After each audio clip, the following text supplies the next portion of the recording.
విధానాన్ని ఆయన చూస్తే మొత్తం ఆయనే చేసినట్లా క్రియేట్ చేసి ప్రజలంతా కూడా నవ్వుకుంటున్నారు. అక్కడ జొన్నగిరి పగరాయి ప్రాంతంలో ప్రజలంతా కూడా నవ్వుకుంటున్నారు ఆయన చెప్పిన మాటలు చూసి.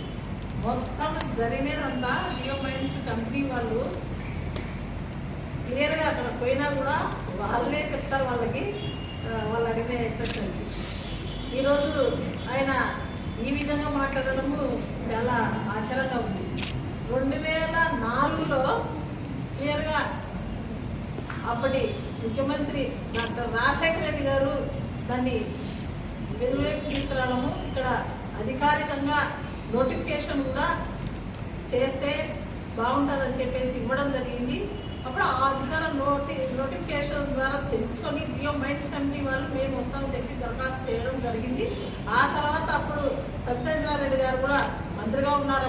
అప్పుడు ఆమె కూడా తీసుకెళ్లి కేంద్రానికి తీసుకెళ్ళి ఇవ్వడం జరిగింది. అప్పుడు కేంద్రం కూడా అనుమతి ఇచ్చి 2007లో దీన్ని మరి మంజూరు చేయడం జరిగింది. ఆ తర్వాత మొత్తము రాజశేఖర రెడ్డి గారి ముఖ్యమంత్రిగా ఉన్నప్పుడు అప్పుడు జరిగినది మొత్తం ప్రాసెస్ అంతా కూడా. ఆ తర్వాత మరి ఆయన చంద్రబాబు నాయుడు ముఖ్యమంత్రి అయిన తర్వాత దానికి వెలుగులేకే వచ్చలేదు. ఆ కంపెనీనే మరి అక్కడ ఉన్న మాకు తెలుసు అన్నీ కూడా అక్కడ ఏది కూడా డెవలప్మెంట్ అనేది కానీ ఏదో కొన్ని ఎకరాలు కొనడం కానీ లీజుకు తీసుకోవడం కానీ ఏమీ జరగలేదు.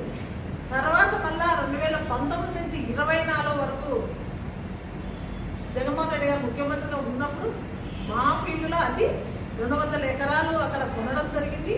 1500 ఎకరాలు అక్కడ లీజు కూడా తీసుకోవడం కూడా జరిగింది. అప్పుడు అన్నీ కూడా పూర్తి చేయడం జరిగింది. ఎంతో మంచి ఉద్యోగ అవకాశాలు కూడా ఆ పీరియడ్లో ఇవ్వడం కూడా జరిగింది.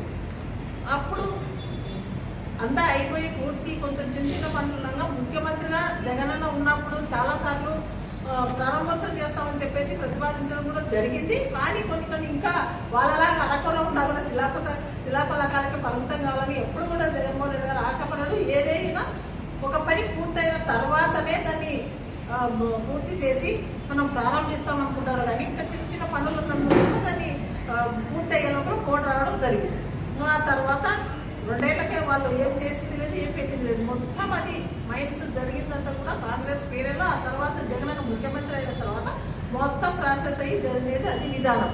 ఇది తీసుకొని వాళ్ళంతా కూడా మొత్తం మాట్లాడడము, ఆయన క్రెడిట్లోకి వేసుకోవడము చాలా ఆశ్చర్యకరం. చాలా జనాలంతా కూడా నవ్వుకుంటున్నారు. ఇంకా ఇట్లా పోతే మళ్ళీ కూడా అక్కడ ఉన్న లోకల్ ఎమ్మెల్యే శ్యాంబాబు గారు కూడా చెప్తున్నారు. నేను టీవీ నేర్లో చూసిన మొత్తం జగన్మోహన్ రెడ్డి బటన్ నొక్కడానికే టైం సరిపోయింది ఆయన ఇది అని చెప్పేసి మాట్లాడడం కూడా జరిగింది. మొత్తం కూడా నిన్న కూడా మాట్లాడినారు. 5 సార్లు ఇక్కడ అంతా కూడా 5 సార్లు టీడీపీ ఎమ్మెల్యేగానే గెలవడం కూడా జరిగిందని చెప్పేసి చెప్పుకున్నాడు. పర్లే మరి నేను అడుగుతున్నాను శ్యాంబాబు గారిని, 5 సార్లు టీడీపీ గెలిచి టీడీపీ ఎమ్మెల్యేగా ఉన్నప్పుడు పత్తికొండ ఎందుకు అభివృద్ధి జరగలేదు అని చెప్పేసి నేను ప్రశ్నిస్తున్నాను. నేను అడుగుతున్నా, ఆయన సమాధానం చెప్పాలి. మరి మన పక్కనే డోర్ నియోజకవర్గం ఉంది. ఒక్కసారి మినిస్టర్ అయిన రాజారెడ్డి గారు ఆ డోర్ నియోజకవర్గాన్ని ఏ విధంగా డెవలప్మెంట్ చేసినారు, ఏ విధంగా అక్కడ కాలేజీలు తీసుకురావడము, హబ్బులు తీసుకురావడము, పార్కింగ్ చేయడము, ఒక మోడల్ డోర్గా తీర్చిదిద్దినారు. మరి మీరు ఎందుకు పత్తికొండ ఎమ్మెల్యేగా గెలిచి డిప్యూటీ సీఎం అయ్యి మీ నాన్న కే కృష్ణమూర్తి గారు ఉన్నప్పుడు మీరు ఎందుకు డెవలప్ చేయలేకపోయినారు? ఎక్కడైనా కూడా మీ హయాంలో డిప్యూటీ సీఎం అయ్యి రెవెన్యూ మినిస్టర్ అయిన కే కృష్ణమూర్తి గారు మీ నాన్న ఉన్నప్పుడు ఏదైనా ఒక్కటి చేస్తారా పత్తికొండకు అని చెప్పేసి నేను అడుగుతున్నాను. అప్పట్లో ఎస్వి సుబ్బారెడ్డి గారు పెద్దనాన్న ఉన్నప్పుడు, ఆ పెద్ద ఆయన ఉన్నప్పుడు డెవలప్మెంట్ ఇప్పుడు కూడా చెప్పుకుంటున్నారు పత్తికొండ వాసులు. పత్తికొండ బైపాస్ చేసేదంతా కూడా ఎస్వి సుబ్బారెడ్డి గారు ఉన్నప్పుడు జరిగిందమ్మా, తర్వాత మీరు వచ్చినాక జరిగిందని చెప్పేసి నాతో చాలా మంది కూడా చెప్పడం కూడా జరిగింది. ఎక్కడ కూడా అవి దాపెట్టాల్సిన అవసరం లేదు. టీడీపీలో జరిగిందంటే పెద్ద ఆయన మినిస్టర్గా ఆర్ఎండ్బి మినిస్టర్గా ఉన్నప్పుడు ఆయన చేసిన రోడ్ల అభివృద్ధి కానీ మీరు ఉన్నప్పుడు ఏదైనా ఒక్కటి కూడా చూపించండి. లాస్ట్కు నా భర్త నారాయణ రెడ్డి ఉన్నప్పుడు కూడా ఒక ఎమ్మెల్యే కూడా కాదు, అక్కడ మంచినీటి సమస్య తీర్చినది కూడా నారాయణ రెడ్డి గారు అని చెప్పేసి ఇప్పుడు వెళ్ళండి మీరు కుర్నూలు గ్రామంలో ఎన్ని ఎంపీ నిధులు తీసుకొని వచ్చి ఎన్ని డెవలప్ చేస్తాడో ఆ ప్రాంతానికి. మరి మీరెందుకు అంత అన్నిసార్లు గెలిచి అన్నిసార్లు మినిస్టర్లు కూడా అయినారు. మరి డిప్యూటీ సీఎం రెవెన్యూ మినిస్టర్ అయ్యి మరి డోరికి ఎందుకు రెవెన్యూ డివిజన్ తీసుకురాలేకపోయినారని అడుగుతున్నా.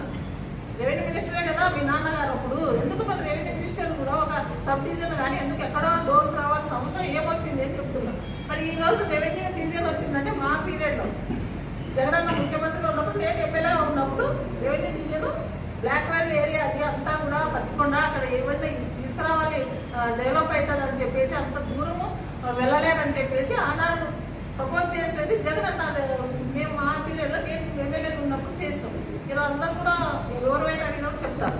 మరి మేము చేసిన డెవలప్మెంట్ మేము పథకాలకే, మేము బట్టలు నొక్కడానికే మేము పరిమితమైనామని చెప్తున్నా. శ్యాంబాబు గారికి ఇంకో ప్రశ్న వేస్తున్నా. ఎప్పుడు కూడా వెల్దుర్తిలో 15 రోజులకు ఒకసారి వెల్దుర్తి టౌన్లో నీళ్ళు వచ్చేది. శాశ్వతంగా మేము కృష్ణగిరి రిజర్వాయర్ కృష్ణగిరి నుంచి తీసుకొని వచ్చి డే బై డే నీళ్ళు ఇస్తుండేది. 3 కోట్లంతా మేము మంజూరు చేసినది, పైప్ లైన్ ద్వారా చేసేది మేము కాదా అని అడుగుతున్నాం. మరి మీకు ఎందుకు మినిస్టర్లు అయినది మీరు ఎందుకు డెవలప్ చేసినారు, ఎందుకు తాగునీటి సమస్య ఎందుకు తీర్చలేకపోయినారు, దానికి మీరు సమాధానం చెప్పాలా. మీరు డెవలప్ చేసి ఇవన్నీ మీకు కనిపించలేదా అని అడుగుతున్నాం. మరి 30 పడకల గది పిఎస్సి నుంచి వెల్దుర్తిలో 5 కోట్లతో మేము తీసుకొని వచ్చి మేము చేసినది నిజమా కాదా, మేము అభివృద్ధి చేసినది హాస్పిటల్ అక్కడ ఉన్న ప్రాంత ప్రజలందరూ కూడా ఎక్కడికి వెళ్ళినా కూడా డోన్కల్ వెళ్ళాలి, లేకుంటే ఇక్కడ కర్నూలు కన్నా రావాలి. మరి అట్లా అవసరం ప్రజలకు మేరకు అక్కడ పెడితే బాగుంటుందని చెప్పేసి మేము 5.5 కోట్లతో అక్కడ హాస్పిటల్ నిర్మించలేదు నిజం కాదా అని మేము అడుగుతున్నాం. మీ పీరియడ్ మళ్ళీ ఇవన్నీ కనిపించలేదా అని అడుగుతున్నాం. ఇంకా అది కాక రోడ్ల సమస్యలు, ఎన్నో రోడ్లు శాశ్వతంగా అంటే ఎప్పుడు కూడా మీరున్న పీరియడ్లో కూడా దాన్ని రోడ్లు లేని పరిస్థితులలో కూడా శ్రీరంగపురం అయితేనేమి, మరి డబల్ రోడ్డు రామకృష్ణ